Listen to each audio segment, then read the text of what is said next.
So, growing old in the Bible times versus growing old now, I'll tell you one thing I don't like. I've seen people in nursing homes that when they're comatose, uh, they're artificially kept alive and they're like in a vegetative state. Ugh. I still struggle. I don't see any purpose in that.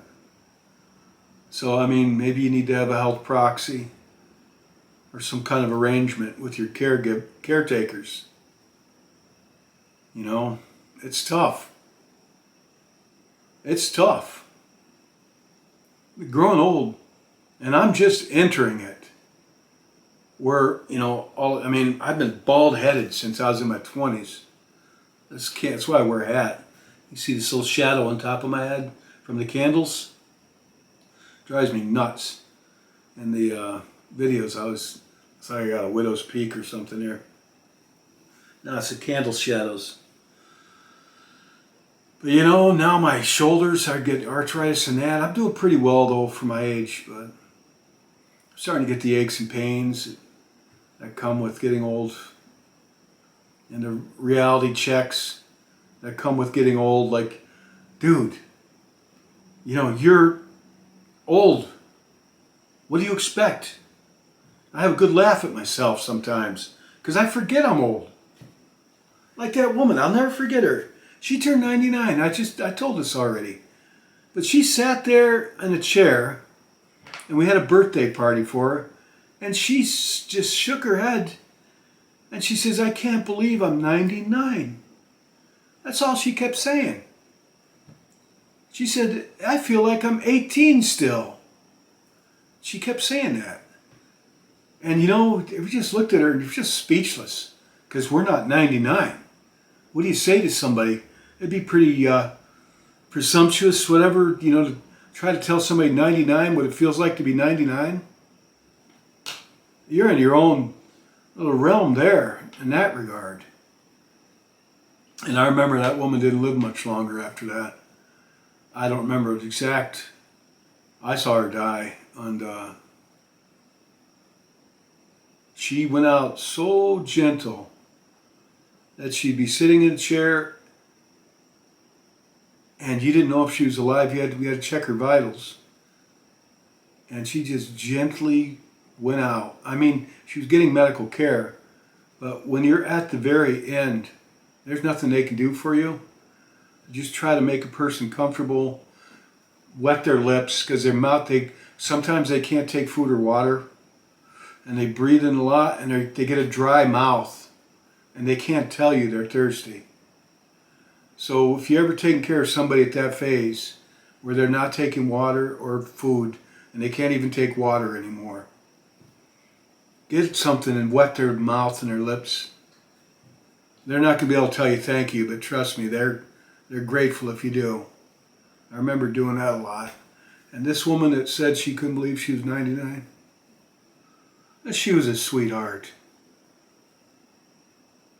And she just sat there. I remember it wasn't, but maybe 3 months later. And she was on her way out, and they check her. She's still alive? Because she's not moving. She was still alive. She still had a pulse and things. And it seemed like it took her a couple of weeks, and not quite.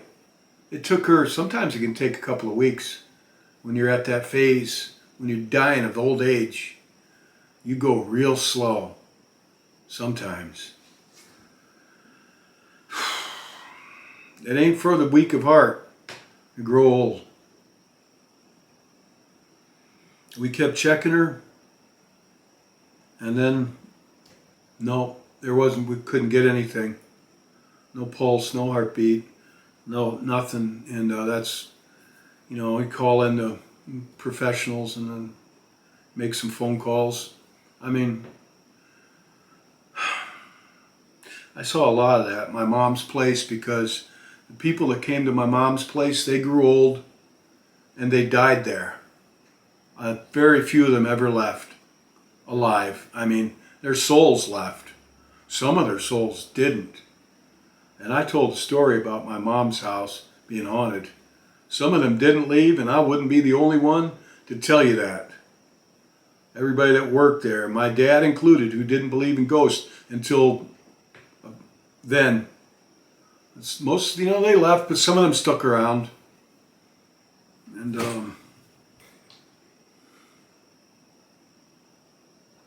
I learned a lot, and I really didn't want to go through what those people went through, where I can't even toilet. Let's get real. Now, in the Bible's time, the people took care of their own family. And if the people didn't, the community did. But now you guys, what is the value of growing old? Well, I guess that's something we all have to find out. Or not. Some of us won't. I had a lot of friends didn't live to see 20 years old. So it's not for everybody. All I know personally, at where I'm at now, myself, I don't know what the purpose is, but I'm going to give thanks to God for my life and do whatever He has for me to do. For me, getting older, I think for everybody. Honestly, here's another thing. A spiritual value of growing old is letting go of the world. You have to let go of the world. You do. You got to let go of the world. Everything you knew in this world, you've got to let go of it. Bit by bit or all at once. And if you got to let go of it bit by bit, that means your health, your looks, the life you knew your whole life, having a social circle, having a support circle, all the things you acquired throughout your life that no longer have any value to you anymore. And somebody else is going to get the stuff, or it's going in the garbage. That's everything. Even the clothes you're wearing, or the funny hat and glasses you have. Now, this teacup belonged to a woman named Lillian Maurer, and my mother took care of her till she died of stomach cancer. And she lived to be about 70. But my mom took care of her for, 30 years. And she was mentally handicapped, but this was her, she painted, and I might do a story on her. I might have some of her things upstairs to include some of her poetry. And it's a very poignant, she was a Christian woman, severely autistic. And she was a very Christian, beautiful person. This was her paintbrush mug for her watercolor paint. It was always full of paintbrushes, hers. And it took me a while to clean it up, but I wound up with her cup. And this cup's right out of the 1970s. Oh. She's been gone 30 years now. A very interesting person. A lot to learn from people with mental handicaps. But I think it can be lessons in humility. Because you look at Joe Biden. I'm sorry, I have to get political. The President of the United States, all right, at the time of the making of this video, he's too old to do the job. He's been too old to do the job. He got told, you need to step down by a whole lot of people. It doesn't matter who you are. You be a movie star. I see all these old movie stars, like Mick Jagger, right? He comes to mind, old Mick Jagger. He's still around. He's in his 80s. And he looks it. Looks like his face is going to slide right off of his skull. Man. And, yeah, he was all about youth, remember? That's where he made his claim to fame in his life, was all about youth. Hope I die before I get old. Was that then? No, that was another group, the Who, I think. But you get the picture. Doesn't matter who you are. Doesn't matter who you are. I used to like Sean Connery from James Bond. I thought he was so slick, you know? And he was in his movies. But he died a pretty inglorious death as an old, decrepit old man when his time come to go. And everything he had was gone. Even his mental facilities were out. That's what I understand. That's why they were very private about it. He was fortunate. He had a lot of people that loved him around him. But everything he had, gone. So, getting older is very humbling. Whoever you were your whole life before, in some ways, you've got to dismiss that person. That's not your life anymore. You're not the life of the party anymore. You're not the man or the woman that everybody wants to beat or be with, one or the other. That's not you anymore.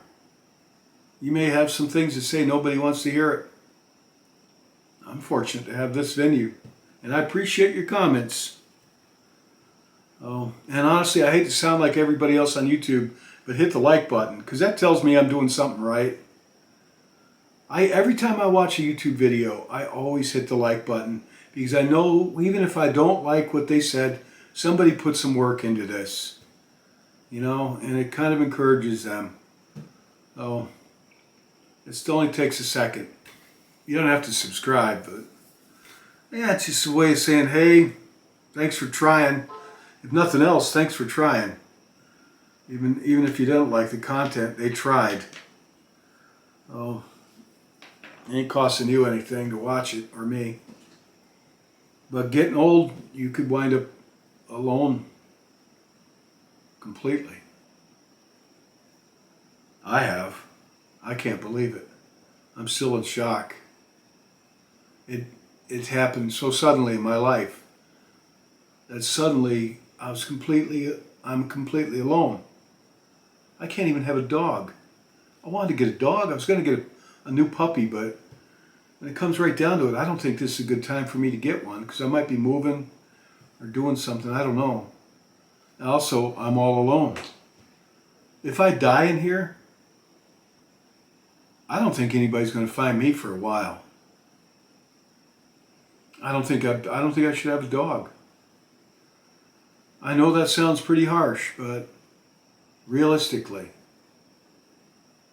you know, you got to think of things. You got to make plans. I'm already making funeral arrangements. I don't know. I hope I live another 30 years or so, but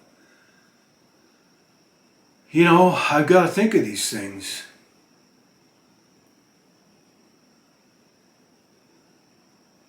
But I have faith that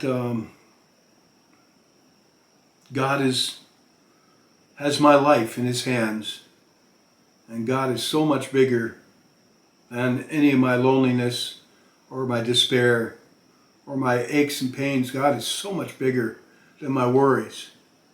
And I heard Him. I want to share this one thing, and then I probably should close because I've gone on for quite a while. But I did hear Him when I was younger, when He gave me a choice between two paths.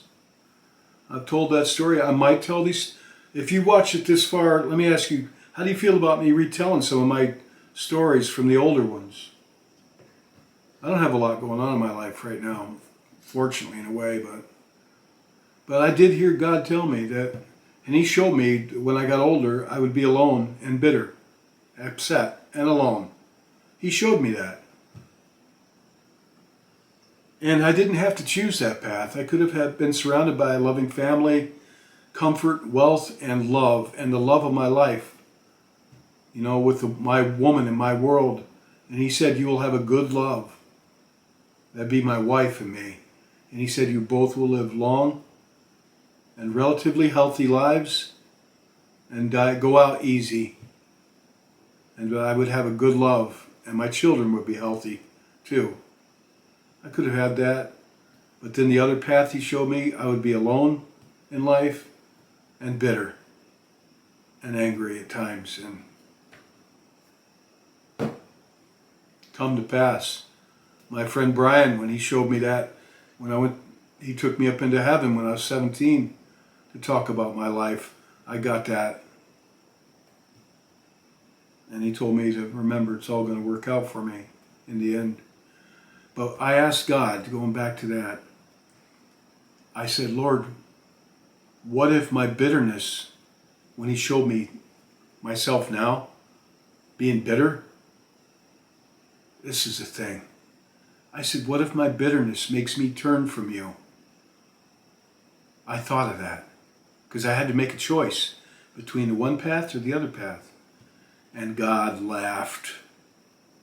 He said, nothing could ever separate me from you. He laughed again. He said, nothing can ever separate me from you. I heard God laugh. And somebody pointed out to me once when I told the story, said, wow, man, you made God laugh. Yeah, I did. That's pretty cool. I made God laugh. It was a father's kind of laugh at a child that he loves. And he also let me know that it didn't matter. He said this to me. It didn't matter which path I chose. He said, I will love you the same regardless. So rich, poor, alone and bitter, or surrounded by family and wealth and health, God loves you the same. That I learned in my life. And I share with you. And I heard God say these things. And I didn't have to die to hear these things. I don't know why I was looking. So, I guess that's it. I guess there's got to be a purpose, a value in growing old. Because God wouldn't waste our time or his. And nature doesn't waste things either. So there's got to be a reason for it, friend. And we're taken from the Bible. There's plenty in the Bible and God's word on it. Plenty of encouragement. And if misery loves company, there's a few verses in there where people are concerned about getting old. And their prayers to God. And hold on a second.